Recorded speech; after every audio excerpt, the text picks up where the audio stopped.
أعوذ بالله من الشيطان الرجيم. بسم الله الرحمن الرحيم.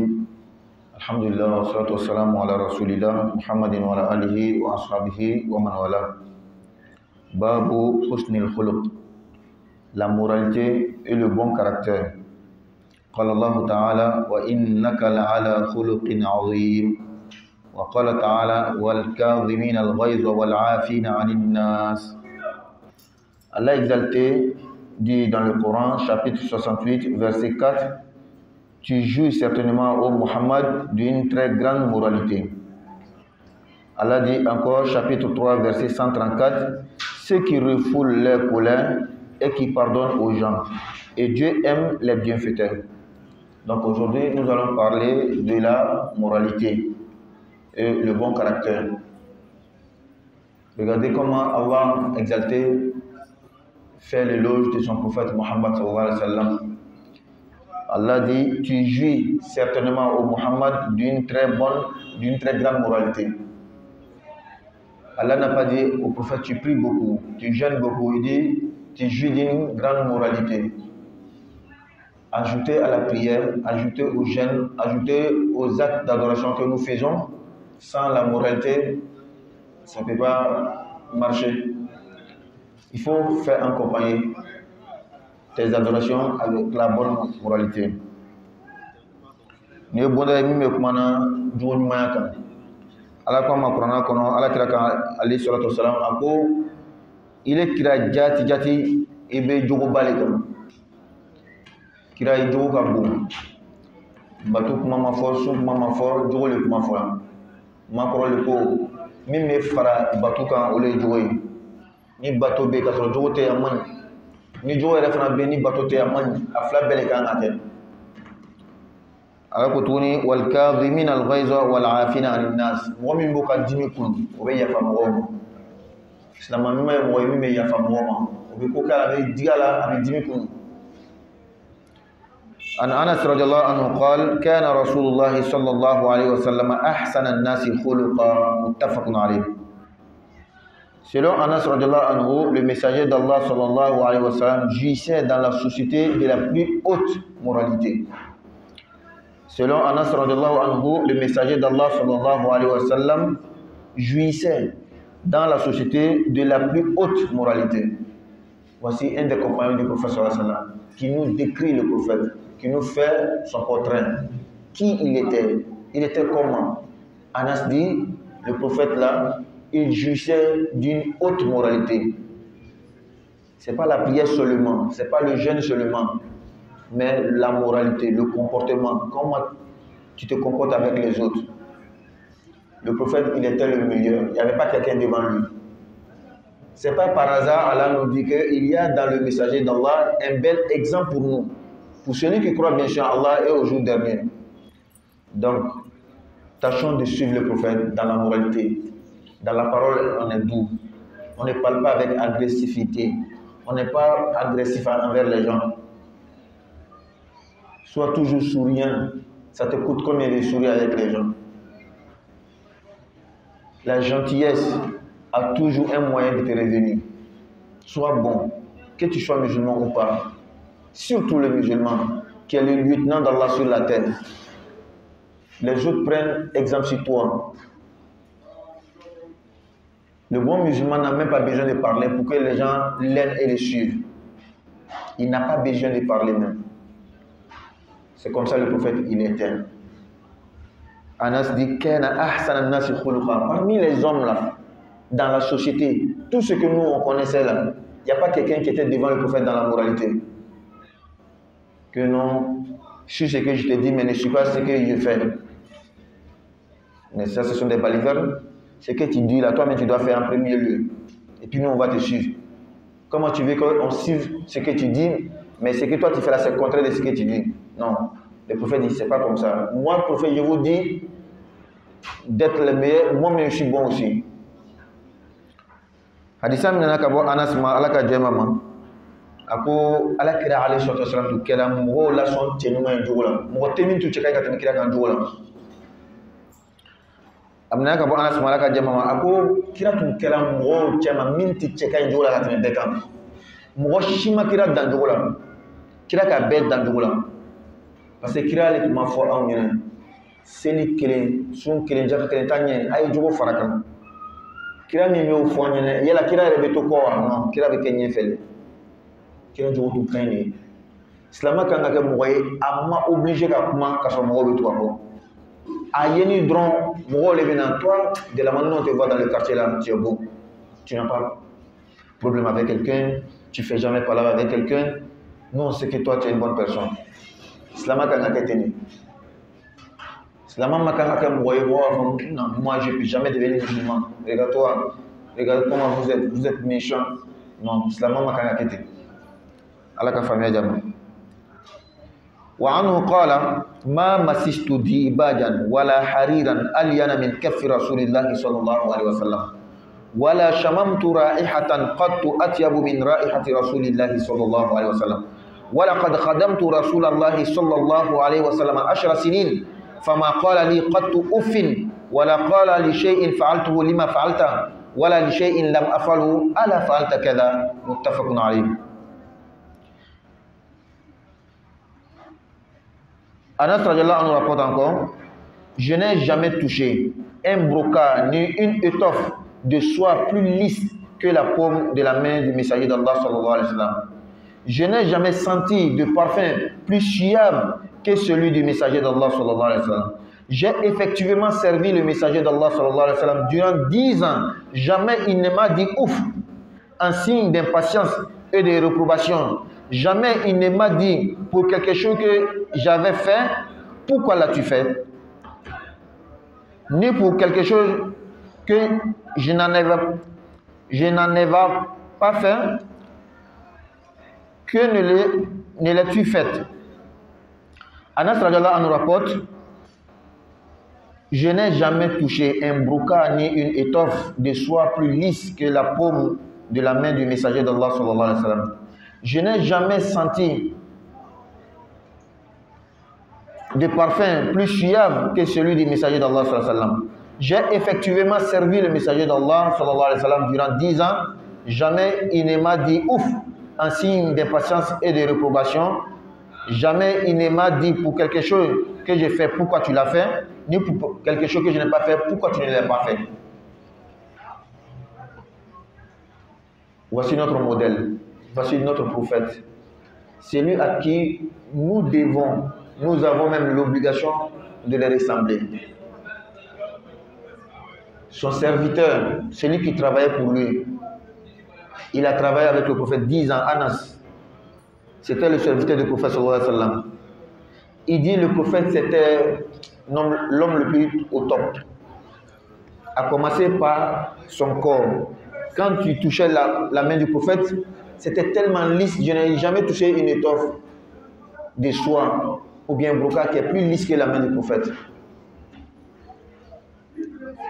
Encore son vêtement, je n'ai jamais senti de parfum plus suave que le parfum du prophète sallallahu alayhi wa sallam. Tellement il prenait soin de sa tenue vestimentaire. Le prophète ne portait pas forcément des habits très chers, non. Comme pour être présentable, on n'a pas besoin de porter plus cher. Porte seulement ce qui est propre, soigné, c'est fini. Et il dit, j'ai servi le prophète sallallahu alayhi wa sallam durant 10 ans. 10 années avec quelqu'un. Le prophète ne m'a jamais fait ceci pour montrer qu'il était impatient ou bien en signe de réprobation pour ce qu'il a fait. Le prophète n'a jamais fait ça. Le prophète ne l'a jamais accusé. Ne l'a jamais dit pourquoi tu as fait ça ou pourquoi tu n'as pas fait ça. Donc, arrivé à la maison, prends ce portrait-là, cet exemple du prophète sallallahu alayhi wa sallam et compare-toi aussi. À la maison, tu es comment avec madame? Tu es comment avec les enfants? Tu es comment avec les voisins? Tu es comment dans le travail avec tes subordonnés? Tu es le patron, ceux qui travaillent avec toi, ils sont comment? Est-ce qu'après 10 ans passés avec toi, un de tes travailleurs a une fois dit que je veux devenir musulman parce que par contre, de la manière moi je t'ai vu durant les 10 ans là, tu es bon. il faut que je devienne musulman comme toi. Est-ce que ça s'est passé?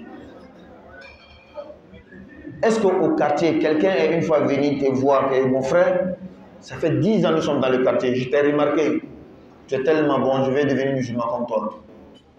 Regarde-toi dans la glace et fais cette comparaison, fais ce jugement. Il faut t'autocritiquer. Souvent aussi, pour que quelqu'un devienne musulman, une parenthèse, ce n'est pas donné à tout le monde que quelqu'un devienne musulman par ta cause. Ça, c'est vrai aussi. Parce que même les prophètes, le prophète sallallahu une fois a vu dans le rêve des prophètes. Il y avait des prophètes qui avaient beaucoup de personnes, d'autres avaient 10 personnes, il y en a qui avaient 1, 2 personnes, il y en a qui n'ont rien eu. Donc, ce n'est pas pour blâmer quelqu'un. Pourquoi depuis toi, quelqu'un n'est jamais devenu musulman à cause de toi? Mais c'est pour te dire que regarde toi-même, est-ce que tu as un bon comportement? Est-ce que ton comportement séduit les autres? C'est juste ce qu'on veut dire. Et l'homme est son propre témoin. Qu'Allah donne la bonne compréhension. Hadisa mina kabo Anas malaka jemama. Ako maderi kam fini la harira fanina min kam magata ne kira teke kam sallallahu alaihi wasallam. Maderi ka kasata kasa min kadi kateme kira kasaka. Ne kira la donc ka baraka kira yi 100 ans kira ka baraka de ne kumana. Kira maderi ka fo matlikre ouf. Kayra ko kon ne bola sa. Kayra ko kon ma janji kira maderi ko ken. Kira madri kan jala kitele kelen ko do la ngami ka ko munay kan ke kira madri kan jala kitele kelen ko do la ngami ka ko munay ma ke ni le kira yi anga ngabo min fe ka min la degi ka min juguta be yi reflet do rin ta reflet ka kira blanc ki re blanc est ce que nini kira ngami chudi yala nebe na fo kira wa yala mo do de la ka nyabos la ma fe ko so wa yala nga baraka denw min me baraka la ngolo koro 100 ans ko fo be baraka ni yala do de la ka fo karsa ah patron iketwa kadinye ibe mo gomne kan ibe mo ha ke prochi ibe hine o ko sonne fa ke islam yala o de la ka kewa yala quartier la mo do de la ka naima ko karsa am bi prochi la quartier na yimo ma te mo tono mo kadiye be yele be fe be fo o ko sonne fa ke islam yala o de la ka kewa no madrika kayira ni ngachama ngamo ro na mafo moy do islama fa ko ni isababu ye herzgali ala ta di bema ina fokira alayhi wasallam on reste tranquille on suit ici tout le monde va voir hein restons tranquilles suivons écoutons doucement hein on écoute moins de bruit tout le monde va voir.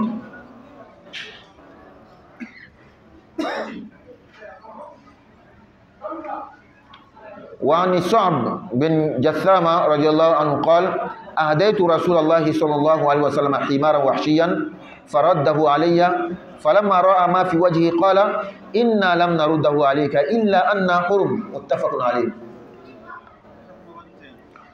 As'ab bin Jathama radiallahu anhu rapporte: j'ai offert au messager d'Allah sallallahu alayhi wa sallam un âne sauvage, Ourad.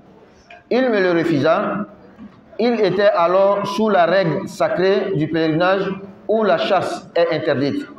Quand il lut la déception sur mon visage, il me dit: nous ne te l'avons refusé que parce que nous étions sous la règle du pèlerinage. Allahu Akbar. Je reprends.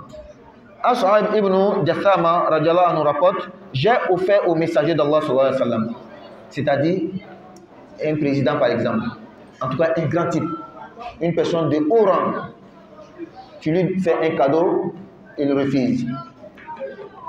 Le prophète sallallahu alayhi wa sallam a vu la déception sur le visage de celui qui l'a offert.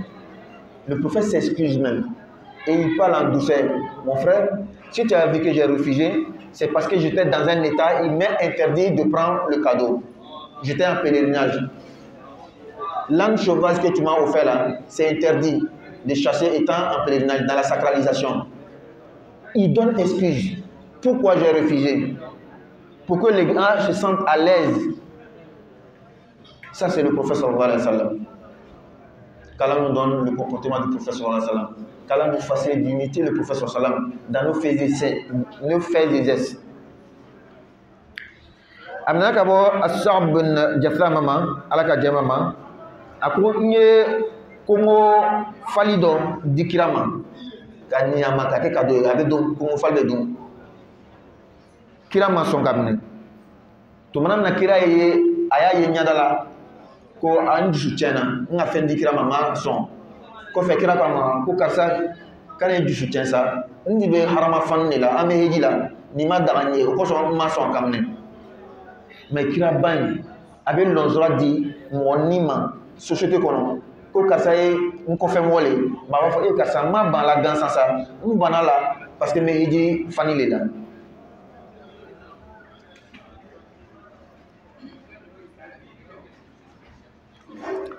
وعن عبد الله بن عمرو بن العاص رضي الله عنه قال لم يكن رسول الله صلى الله عليه وسلم فاحشا ولا متفحشا وكان يقول إن من خياركم أحسنكم أخلاقا.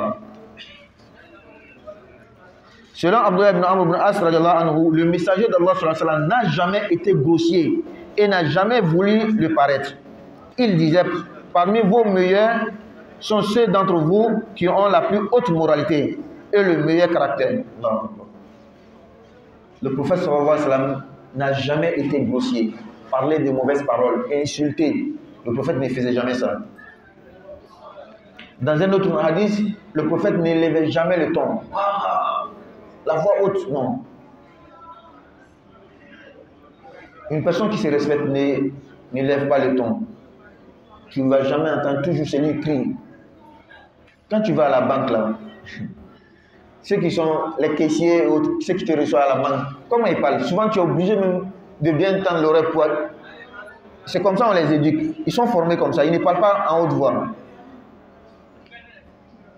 Ils respectent leur endroit, l'édifice, ils sont dedans là. Ils respectent ça. C'est pourquoi on les enseigne de parler moins. C'est comme ça. Le prophète n'a jamais été grossier. Il ne parlait pas des mauvaises choses, des mots. Non. Il n'élevait pas le ton, il ne parlait pas à haute voix. Le prophète disait toujours, le meilleur parmi vous là, c'est celui qui a la bonne moralité, qui a le bon caractère. Ce n'est pas celui qui prie beaucoup, il a le front noir. Non. S'il prie beaucoup, il n'a pas le bon caractère, ce n'est pas bon. Celui qui prie moins, je dis bien moins, mais il a le bon caractère, il est meilleur que celui-là qui prie beaucoup, il n'a pas de caractère. Il n'a pas de bon caractère. Ça ne veut pas dire qu'il faut délaisser, il faut faire moins de prières pour avoir le bon caractère. Ça veut dire aussi que celui qui prie beaucoup et il a la bonne moralité, tu ne peux pas l'égaler. Toi, tu pries moins, tu as une bonne moralité, tu es bon. L'autre, il prie beaucoup et il est meilleur que toi en moralité aussi, mais il est devant toi toujours. Donc, faire la comparaison entre celui qui prie beaucoup, il n'a pas de moralité, toi qui pries moins, mais tu as une bonne moralité, tu es meilleur que lui. Mais l'autre qui est devant, qui prie beaucoup et il a une bonne moralité, par rapport à toi là, tu ne peux pas l'égaler. Donc, quel est le message? Soyons bons, ayons la bonne moralité, prions beaucoup aussi, car on donne la bonne compréhension. Donc, sur ce, on va s'arrêter ici pour apprendre les autres rubriques de notre séance. C'est très important. J'aimerais revenir sur la grande ablution. Autrefois, on a parlé de la grande ablution. Ce n'est pas facile pour un homme marié de faire une semaine, je vais dire comme ça. Tu n'as pas besoin de faire la grande ablution. Même un jeûne aussi bien important. Dans la semaine ou dans 2 semaines, en tout cas, un jour tu vas dormir. Il y a la sueur qui va sortir en toi. Tu dois faire la grande ablution. Si c'est les mamans, chaque mois, forcément, elle va voir ses règles menstruelles. Elle a besoin de faire la grande ablution. Donc, je vais revenir sur la grande ablution. Surtout pour nos frères qui sont devenus musulmans nouvellement, qui ne connaissent pas la grande ablution. C'est très important. Donc, on suit ensemble. La grande ablution se fait avec une eau pure. Donc, généralement, je vais dire comme ça, les gens se lavent avec les seaux. Sinon, il y en a qui ont des robinets, n'est-ce pas, la douche. Donc, je prends l'exemple du seau. Je rentre dans la douche avec le seau. J'incline d'abord le seau. Je ne plonge pas directement les mains dans le seau. Sinon, la main va souiller l'eau. J'incline l'eau. Non. Il y a le gobelet aussi. Donc, s'il y a le gobelet, il y a des gens avec le seau, il y a le gobelet. Il prend le gobelet, il rince la main, c'est bon. Donc, Je prends l'exemple de quelqu'un qui a le seau, il n'y a pas de gobelet. Tu inclines le seau, tu mets sur la main, tu laves 3 fois, bien propre. Ensuite, tu plonges la main droite seulement. La main gauche ne rentre pas. Tu plonges la main droite, tu prends l'eau, tu verses sur la partie intime, commençant du nombril jusqu'au genou. Tu verses, la main droite ne touche pas. La main gauche nettoie. Tu prends la main gauche pour nettoyer devant, derrière toutes les parties. 3 fois. Quand tu finis, tu nettoies la main gauche qui a nettoyé. La main droite n'est pas rentrée. Donc tu nettoies très bien. Tu as le savon, tu peux laver. Au temps du prophète, la terre était propre. Il mettait la main dans la terre pour nettoyer. Il nettoie. Ensuite, tu fais les ablutions. La petite ablution, bien sûr. Donc, ça veut dire que tu dois prendre la petite ablution. Après la petite ablution, tu plonges les 2 mains, tu verses sur la tête, tu laves très bien les oreilles, tout, le nez, pour la barbe, le cou, tu laves très bien. Une fois, il faut faire attention à ceux qui ont beaucoup de cheveux là, pour que l'eau touche quand il faut bien laver 3 fois. Après, tu plonges la main encore, tu laves le côté droit, commençant par devant, descend, le côté gauche, devant jusqu'en bas, derrière, et surtout fais attention que l'eau touche tout le corps. Parce que ne serait-ce qu'une seule partie du corps qui va rester, l'eau n'a pas touché, la grande ablution n'est pas bonne. Je donne toujours 2 manières de faire. La deuxième manière, ou la seconde manière, plus facile pour les frères convertis, en 4 points seulement, tu fais ta grande ablution, c'est fini. 1, tu inclines le seau, tu laves les mains 3 fois. 2, tu laves la partie intime, du nombril jusqu'au genou, comme je l'ai expliqué. 3, tu plonges les 2 mains, après avoir bien nettoyé, tu plonges les 2 mains, tu laves la tête jusqu'au cou. 4, tu verses l'eau sur tout le corps et tu fais en sorte que ta main passe partout. Donc, ceux que la main n'arrive pas dans le dos, tu peux te servir de ton éponge ou bien la serviette pour laver. Tu fais en sorte que l'eau touche toutes les parties. C'est fini, en 4 points, c'est fini. Parce que dans la grande ablution, ce qui est plus important, ta'mim ou le jasad, que l'eau touche tout le corps. Quand on donne la bonne compréhension. La petite ablution aussi, ça je peux dire beaucoup d'entre nous connaissent, mais je vais faire pour que ceux qui ne connaissent pas. La petite ablution, ça c'est chaque jour, au moins 5 fois par jour. Tu laves les mains, rincer la bouche, aspirer, expirer, comme ça, le visage, l'avant-bras jusqu'au coude, le côté droit, gauche, essuyer la tête, les oreilles, le pied droit, le pied gauche. Quand tu viens beaucoup à la mosquée, tu regardes les gens, ça tu vas apprendre facilement. Mais la grande ablution, c'est ce qui est un peu difficile parce que ça se fait à la maison, dans la douche, on ne voit pas. Quand on donne la bonne compréhension. Maintenant, Surat al-Fatiha, on avait ajouté Iyyaka na'budu wa iyyaka nasta'in, ihdina siratal mustaqim. Aujourd'hui, on va ajouter 1. Siratal ladhina an'amta alayhim. Siratal ladhina an'amta alayhim. Il y en a qui disent Ani amta, pas Ani amta. An-am. Siratal ladhina an'amta alayhim ghayril Siratal ladhina an'amta alayhim. C'est bon, il est l'heure. Tout le monde récite sa doigt. Dhahaba az-zama'u wa tallatil uruq wa thabata al-ajru incha'Allah ta'ala. Il est l'heure, non?